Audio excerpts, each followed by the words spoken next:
Lecture given by His Holiness Bhakti Vikasa Swami, recorded on 6th December 1995 in Mangalore, South India. Om Jnanatimirandhasya Jnananjana Shalaka Chakshurmilitam Yena Tasmai Shri Gurave Namaha.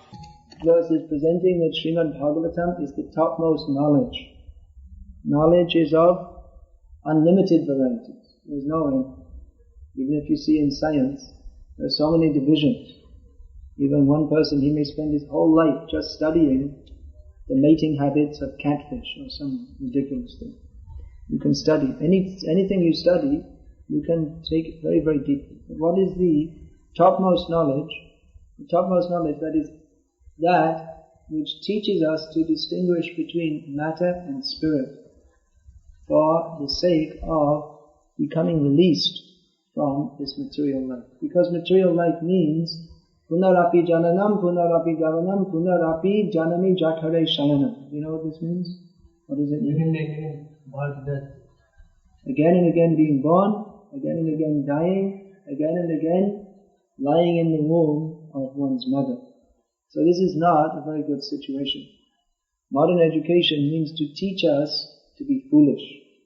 Education means how to become wise, how to understand what is the real purpose of life. But modern education makes us foolish because it makes us only interested in this life, how to get a strong body, how to get money. So this is not actual knowledge. That is called Jara Vidya, knowledge of this material life.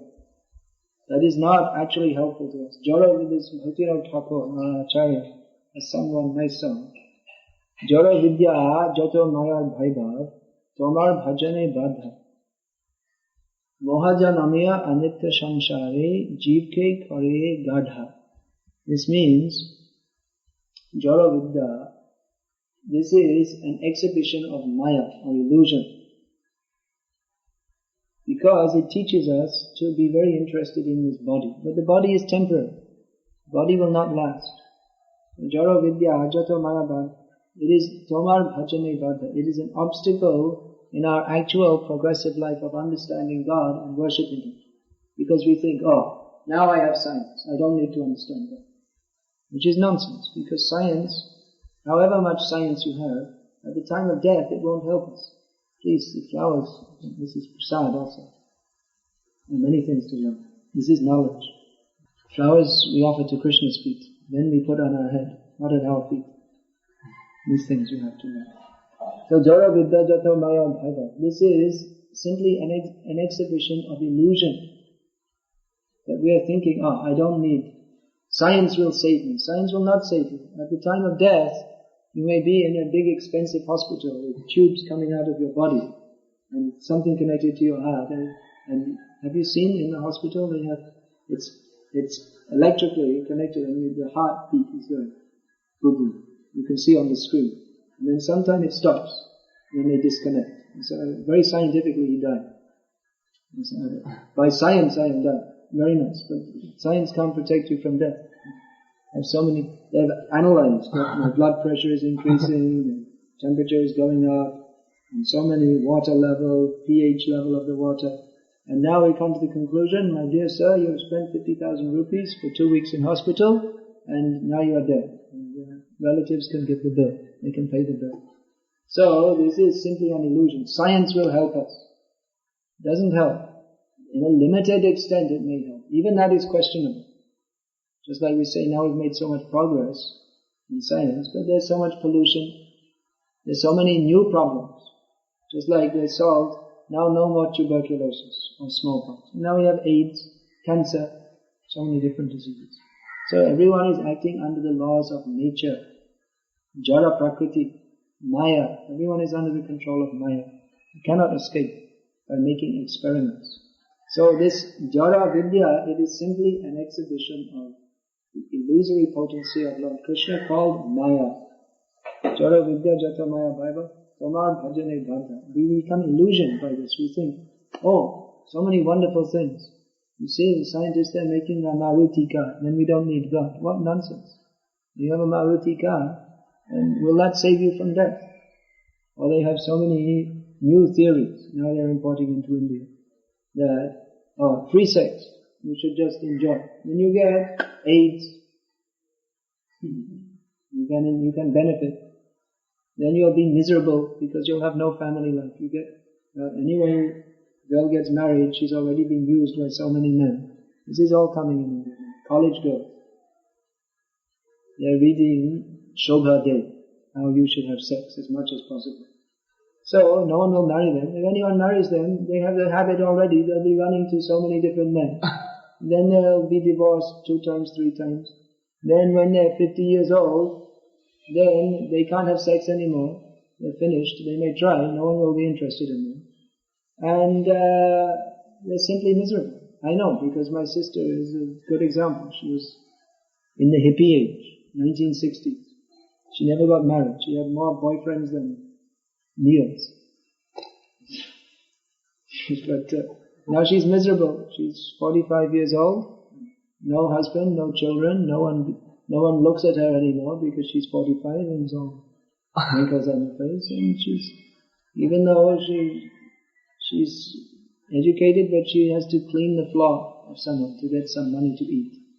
So this is wrong propaganda, that by this free sex you'll be happy. You'll not be happy. If you would be happy by free sex, then the dogs, they should be happy, because they're having free sex, but they're not happy.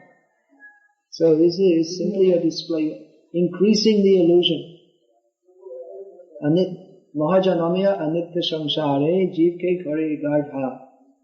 In this material world, we're already in illusion, and this miseducation increases our illusion and makes us what? Gardha, like a big ass. Why like an ass? There are different reasons.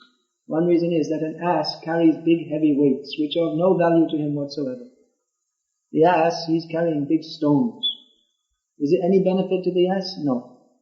So same way we carry all this knowledge in our head, so-called knowledge, which is of no benefit to us. Another thing is that the ass is a very proud animal, even though an ass is an ass. If you want to insult someone, you say, you ass. So an ass is an ass, but he's very proud. And he talks very loudly. As if he's speaking, he makes a big noise the whole village can hear. As if, now I am speaking. I am the ass. Now I am speaking. But what is it? It's simply a disturbance. So similarly, people who think they know something, and they're very proud, they simply make a big noise like an ass and disturb. And what does the ass go? Have you heard how the ass? First loud and then slowly. So like that, they make a big, big noise, and all of a sudden, Yamaraj comes and says, you may become quiet. Then they're taken away. In time of death, all your big, big talk, that won't help you. Therefore, Bhaja Govindam, Bhaja Govindam, Bhaja Govindam, Bhurha Mate, Samprapte Sanhite Kale, Nahi Nahi Rakshati Dukram Karane. Shankaracharya, he said, just worship Govinda, you fool. Buddha also means Gadha, same thing. At the time of death, your manipulation of words will not help you. So therefore, we are studying Srimad Bhagavatam. We're not studying India today. We're not studying Shobha Day. We're not studying Karl Marx. We're not studying Freud. We're not studying Congress Manifesto. We are studying Srimad Bhagavatam. This is real knowledge. But foolish people, they think, this is for useless people. No, this is actual knowledge. In Srimad Bhagavatam, we have knowledge. Who are we? The first point of knowledge, people don't know. If we ask, who are you? They say, my name is such and such. I'm Indian. This is my wife. No, that's not you. That's only in relation to the body. But you are not the body. This body will die. Then you will give next life, I am such and such dog. I live in this house. Then next life, I am such and such cat. We are thinking in terms of the body. This is not knowledge, this is ignorance. So first thing, actually Bhagavad-gita, we study before Srimad Bhagavatam. First thing, Krishna teaches Arjuna. Ashochanan vashochatvang pragyavadam chabhashase katasunagatasunscha nanusochanti panditaha. He says that Krishna tells Arjuna, you are lamenting for the sake of this body. You think you're very learned, just like people think they're very learned, they're very moralistic. But they don't know the most basic point of knowledge, that we are not this body. So Srimad Bhagavatam teaches who we are, who is God, what is our relationship with Him. How to develop that relationship by the process of devotional service, bhakti, and how to go to the spiritual world, never to have to be reborn, never to have to suffer again, birth and death. This is invaluable knowledge. This is the purpose of human life. Not that when we get this valuable human body, we imitate the donkeys or the monkeys. Donkey means those who have less money, they have to work like an ass. And those who have more money, they act like a monkey, simply jumping here and there, no responsibility. So, Srimad Bhagavatam teaches us how to live properly as a human being. Human being means he has more intelligence than the animals. He should use it not to live as a two-legged animal, but to think what is the purpose of life, who is God, what is my relationship with Him, how to understand Him. This is all described in Srimad Bhagavatam. But people deliberately misunderstand. Oh, listen, Srimad Bhagavatam, oh, that means Krishna dancing with the gopis. Immoral. They don't take the care to study Srimad Bhagavatam under a bona fide guru and see what is the actual subject matter. That this is described elaborately in 9 cantos. What is the position of Krishna? How he is creating, maintaining and destroying not only one but millions of universes. How he is simply God. Oh, Krishna. What is the meaning of God? People don't know. They take, you see here in Karnataka, some ugly guy with fuzzy hair who does some magic tricks, and people call God. That means they don't know what is God, because he's a cheater. He's not God. God means who is maintaining, creating, destroying millions of universes by his power. And someone does a few magic tricks, and people are so foolish, they take God. They don't know what is the meaning of God.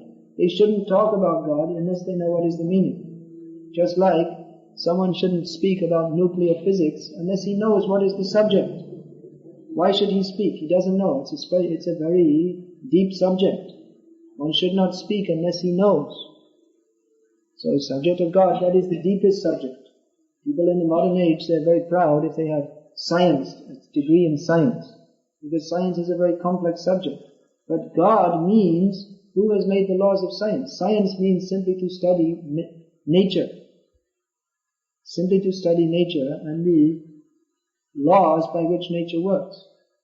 So that is very complex, but who has made the laws of nature? Who has set up this nature? That is God. So to understand God is more deep than understanding the laws of nature. But people think, oh, whatever you like you can think. And mostly all wrong ideas are being propagated in society. Just like this idea, Krishna is immoral. That means they haven't studied Srimad Bhagavatam. This is all explained very scientifically. Krishna is dealing with the gopis. That is not like mundane lust. That is not shobhade rubbish. That this is the exchange of love on the totally spiritual platform. The gopis are the topmost devotees of Krishna, expressing their selfless love for Krishna. It's like the difference between iron and gold. Superficially, they have similar characteristics, but gold is much superior to iron. So in the same way, Krishna is dancing with the gopis, and in the cinema, this Rajnikant in Tamil Nadu or Amitabh Bachchan, he's already finished. They're dancing with some prostitutes on the cinema screen. That is a different thing. So Krishna is dancing with the gopis. It may appear superficially to be the same, but one is like gold and the other is like iron, rusty iron, useless. That is a perverted reflection of the real thing in the spiritual world. So this is a grave subject. But people misrepresent, for business reasons. Someone represents, he is a great speaker of Bhagavatam, and people go simply for entertainment. No one wants, who is going, even those who call themselves religious, who is serious? Mostly they go to listen to some speech, religious speech, only as a kind of entertainment. But no one is interested in perfecting their life. To perfect your life means one has to be serious. One has to take up the process of spiritual life very seriously. It's a great training. How one is to be free from the three modes of material nature, sattva, rajas, tamas. How to be free from these modes of material nature and understand Krishna requires great training. Training means maybe difficult. Because we have so many wrong ideas and we're so puffed up. We think we know what I know. I don't need training. But to understand, one has to be trained. Tasmad gurung prapadyeta jigyasu shreya uttamam. One, to understand this science, one has to tasmad gurung prapadyeta. One has to surrender to a guru and inquire about jigyasu shreya uttamam. One should inquire about one's topmost benefit. Not that one should go to a guru, oh, do you have any cure for my backache? Okay, give me your blessing so my business will prosper. And you don't need a guru. If you want a blessing for your business to prosper, go and see Bill. He's a good businessman. You take some money from him. God is not meant that you will simply go to a guru who is meant for giving you spiritual knowledge. Give me some money. Give me a blessing. It's not the proper process. Tad vijnanartham sagurum nevadiya. Check. To understand this science, this spiritual knowledge is a science. It's not all whimsical, simply smiling, holding a flower. It is a science. Means the points are to be understood point by point. What is the meaning of the word God? What is the meaning of the word Guru? What is the meaning of liberation? It's not simply an imagination. So it is to be understood point by point under training. Training means one has to submit. People don't want to do. If people come and ask, how will we be Krishna conscious? We will tell them, in the beginning you chant Hare Krishna. And what else is there? No tea, no coffee, no pan, no bidi, no cigarette. They'll say, Swamiji, you are so wonderful. Please, you chant Hare Krishna and I'm going home. I'll come when I need some ashirvad. That's all. But these things, no drinking tea, no, everything you have to take. If you want to understand Krishna, you have to be serious. So this Srimad Bhagavatam, you'll see, this is presented point by point, verse by verse, with explanation. This is supposed to be heard and understood. This is not one book. This series is printed in 30 volumes, just so we can begin to understand what is the science of God. So this should be taken up very seriously by those who are serious to perfect their human life. If you want to live like an ass or a monkey, then you don't need Srimad Bhagavatam. Then you can just go on with it. If you just watch the TV, American TV is here now, you can learn how to be a monkey in the human form, with an American accent. You can learn. Now you see the kids, college kids, they all speak an American accents because they watch the TV. And they become American. They think. As if it's such a great thing to become an American. And you become an American, and if you so much want to be an American, the next life you can take birth in America, as a cat or a dog in America. That is what you want. Krishna will allow. But if you want to be elevated, who is speaking Bhagavatam? Vyasadeva. You take all the PhDs, Nobel Prize winners, put them on one side. And one word from Vyasadeva, you put on the other side. It's more, million times more than that. Because all they're speaking is all simply a product of their ahankara and ignorance. And Vyasadeva, what he has given, especially in this Srimad Bhagavatam, this is actual knowledge. So, those who are intelligent, those who are actually intelligent, they should take up studying Srimad Bhagavatam, not wasting their lives. Hare Krishna. I'm going to finish early today, for various reasons, one of which is that I haven't chanted many names. Plus devotees have to go out for some kirtan. Alright, is there any question? What was the class about? Can you remember any of the points? Why are you scratching here? You got an itch? Can you remember anything that was said in the class? I have one question. Some persons are there, they all work, they are doing like that. One person is a cyborg. Yeah. All are considering as God. Yes, And foolish, why very foolish people. Knowledge people and scholars are accepting like They are called Kupandit. They are not actually scholars. They are not scholars of the science of God. God, what is the definition of God? It's not just whatever you think. The word God, the word is Bhagavan. Bhagavan means he has 6 bhagas. Bhaga means opulences. Aishvaryasya samagrasya viryasya yashashasriya jnana vairagya yoshchaiva shannang bhaga itingena. This is definition from Vishnu Purana of the meaning of the word Bhagavan. It means one who has got all wealth, all power, all fame, all beauty, all knowledge and all renunciation. Full. All wealth means everything in the universe belongs to him.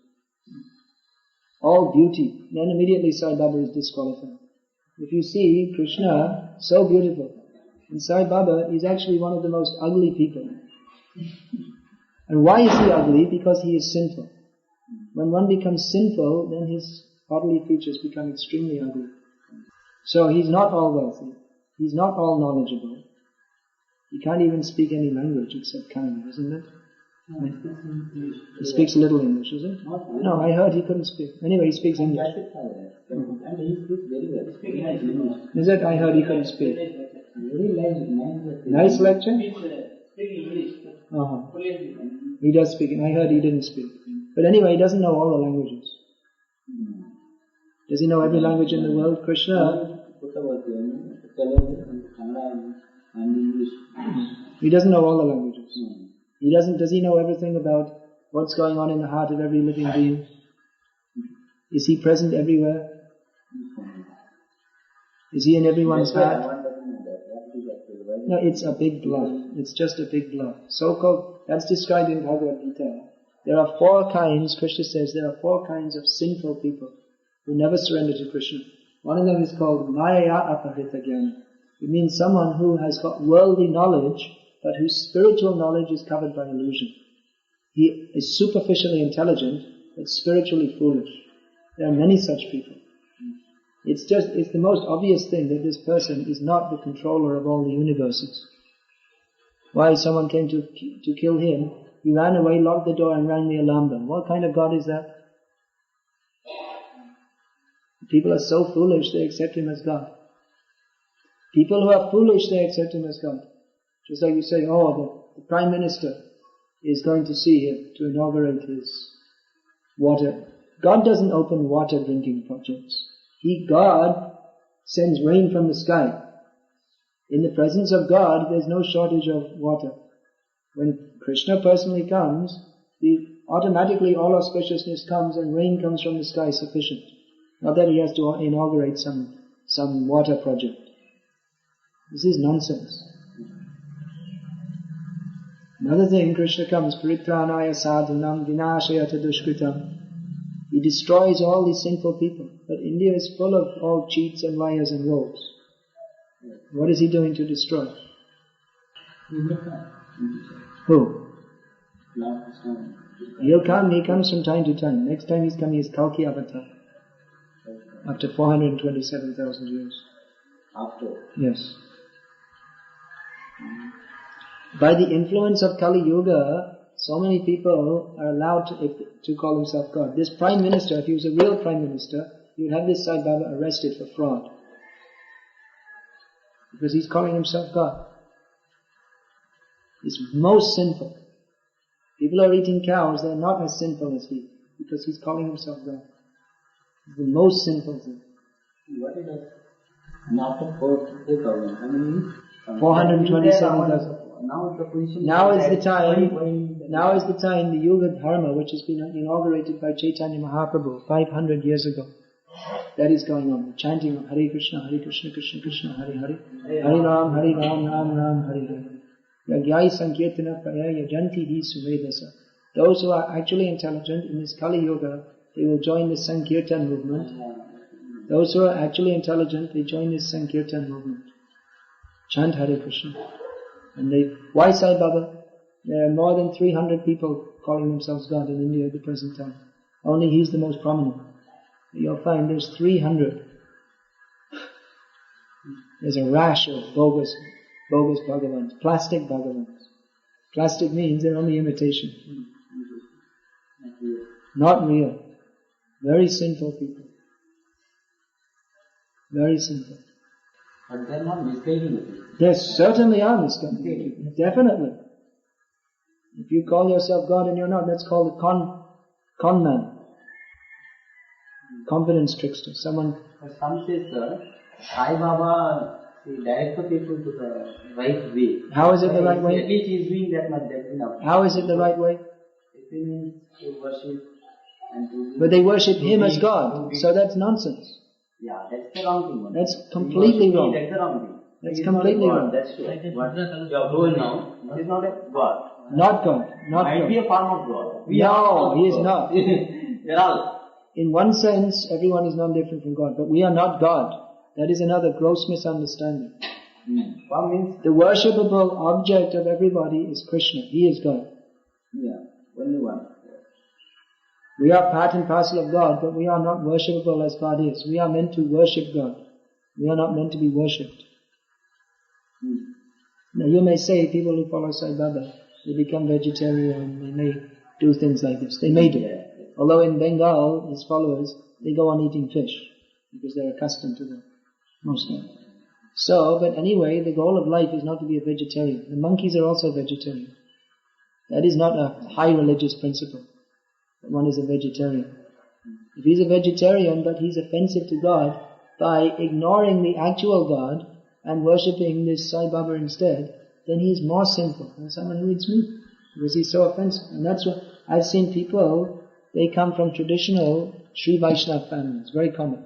For generations their family has been worshipping Sri Ranganatha Swami, Tirupati Balaji. Now they just keep those pictures on the side and big picture Sai Baba.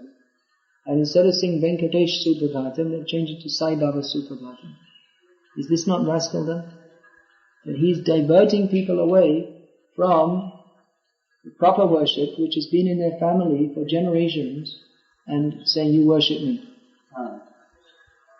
And what about Swamiji's worshipping Lord Krishna or some Ishwar? Some Swamijis are there, Mata, Udupi or... Yeah, they are worshipping Krishna in the proper way. Yeah, and some not Indian. As is stated in this verse's purport, one has to follow the transcendental disciplic succession to understand. So there is proper parampara, proper sampradaya. One should follow that properly, then he will be benefited. If you simply imagine something, in Kali Yuga people imagine something to be religion, it's all bogus. Mostly 99% it's all bogus. Yeah, definitely we are keeping it in practical the common people are... And simply even if you... They don't know what to do. Who's God? How to They're misguided. There are so many cheaters. So many cheaters. Years, they don't know what to do. There are so many cheaters. And the thing is that what material life, that education is spoiled. The education is worse. What you have explained in the beginning, that is that. Now, the education is making people into asuras. Asura, right, you're right. By nature, most of the people, not all, but by nature people in India tend to have the Daiva Sampatti, the Daiva Swabhava. But modern life is making them all into asuras. And spoiling their good propensity. Yeah, we have to do something. Otherwise, what will happen? The asuras will be more. We have to do something. So, in your case, first thing you should understand properly what is this knowledge of Krishna consciousness. Because unless one understands properly, he can't help others. So first you understand properly, then you should help to propagate this by propagating the chanting of Hare Krishna and the spiritual knowledge given in these books. Definitely we have to. It's a very bad situation.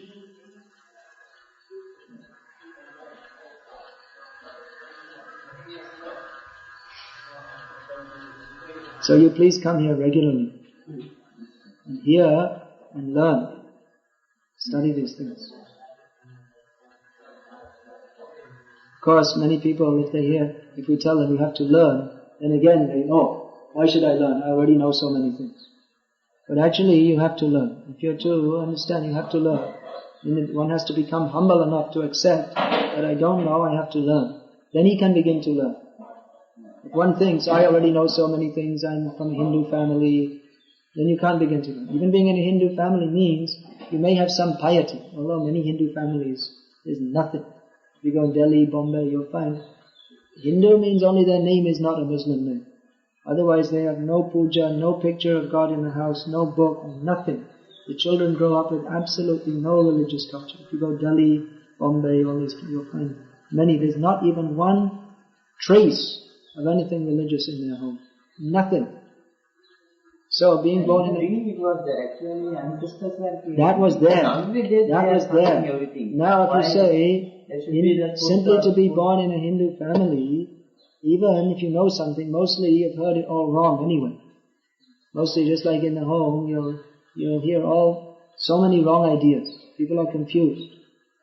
What is the actual fact they don't know?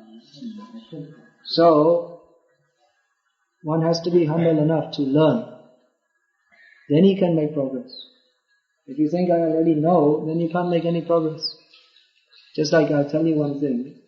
Vienna in Austria, that is famous in Europe for learning classical music, Western style, especially piano. So if you go to a master in Vienna to learn piano, they charge a lot of money. They'll ask, do you know anything? Have you learned anything? If you say no, they'll charge you, all right, these are the fees for your classes. If you say, I already learned something, they'll charge you double. If you know something already, they'll charge you double. Why? Because whatever you learned, if you didn't learn it from the proper master, then guaranteed you learned it all wrong. So to teach someone who already learned the wrong way is more difficult. If you already think, I know, but you know it all wrong, then it's more difficult to teach such a person. Because when you're supposed to do the right thing, they do the wrong thing. And they think they're doing the right thing, but it's all wrong. So like that, people who are brought up in Hindu families, those that get any training, they may have some piety. But usually, in 99% of the cases, whatever they learn is all rubbish. Just like Sai Baba is God. He's a good man. He does good things. This is not only incorrect, it is completely in the opposite direction wrong.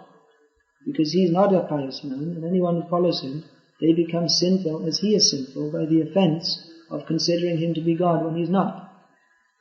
So, it seems to be the same thing, because in any Hindu system, they offer puja, they chant some bhajans, they go to a temple, they have some prasad.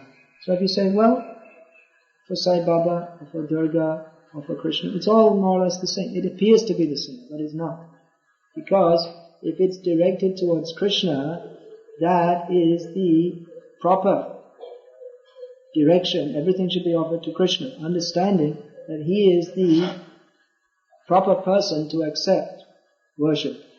Now the same thing, if you do puja, bhajans, offer some food, give prasad for Sai Baba, it may look to be the same, but the result is completely different, because that worship which is supposed to be offered to Krishna is being given to a cheater who's not authorized to accept that. And because you're thinking he's God, then you go to hell. Whereas doing the same thing for Krishna, you go to Vaikuntha. So it appears to be the same, and people think, well, I already know all these things. But actually, not only do they not know, but their intelligence is completely contaminated by the wrong idea that Sai Baba is God or some other stupid idea. That's why it's best to come, essential, if you want to learn, you have to come with like an open slate. That I don't know anything, just like Krishna to Arjuna. We people what nowadays also, we people think about this outside life. Yes. So we should follow everything. Arjuna, he told to Krishna, he started off thinking, yes, I know so many things. But he came to the point that I don't he understood why Arjuna was able to understand Bhagavad-gita. Now, if you see people that study Bhagavad-gita for a whole lifetime, they won't understand. And Arjuna understood, just like that. Because from the beginning, his attitude was correct. Shishyasteham shadhimam tvam prapanna. He said, now I'm your disciple. I'm surrendered to you. I'm willing to accept what you say. Not that he just sat there. He asked questions. He asked Krishna to clarify the points. He applied his intelligence. Sometimes he said to Krishna that, well, it appears that you're saying one thing and you're saying something contradictory. So even that he said to Krishna. But his basic attitude, even though he said to Krishna, it seems to me you're saying something contradictory. That comes up in Gita. But his basic attitude was that he accepts Krishna as the authority, which he is, because he is the supreme authority. He's the original guru of everybody. He knows everything. So Arjuna accepted that. Even he said, it seems to me there's some contradiction. But when he was saying that, he wasn't challenging Krishna. He was saying that, I think there's some contradiction. Therefore, I understand that I must be wrong. Will you please clarify that how I am misunderstanding? That was his attitude. Therefore, he was able to understand. So in the beginning, one should have some basic understanding that if I've been brought up to think that everything in Hinduism, it's all wonderful and it's all good and everything, then you can understand that how you've been brought up is all wrong. And if you maintain such an attitude, you won't be able to make spiritual advancement. Just like all the Hindus, they're not making any spiritual advancement. They're all smoking and drinking. They're all going towards the wrong path. Because they don't have the proper knowledge. Because they've been misled. People, whatever you like to do, it's all right. Smoking's also all right, drinking's also all right, what's wrong with that? Or you become a vegetarian and worship Sai Baba. This is all the influence of Kali Yuga. It has nothing to do with Bhagavad-gita or Srimad Bhagavatam. That's why this Krishna conscious movement is different. It's a temple. There's so many temples and ashrams and spiritual organizations in India. But this is different. Because our aim is to understand and teach what is the actual truth. What is the actual essence of the Vedas? What is the actual reality?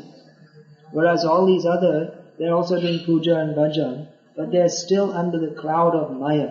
Because those who are still in illusion. Because those who are going, they're going not with the sincere desire to serve God, but they're going, how I can get something for my own benefit. Even people going to Sai Baba, why are they going? Because they're thinking, Baba will bless me and my business will be very nice. They're not sincere to serve God. Because they're insincere, therefore, insincere means they're in illusion, they're in Maya. So Maya gives them the intelligence. We go to this Baba.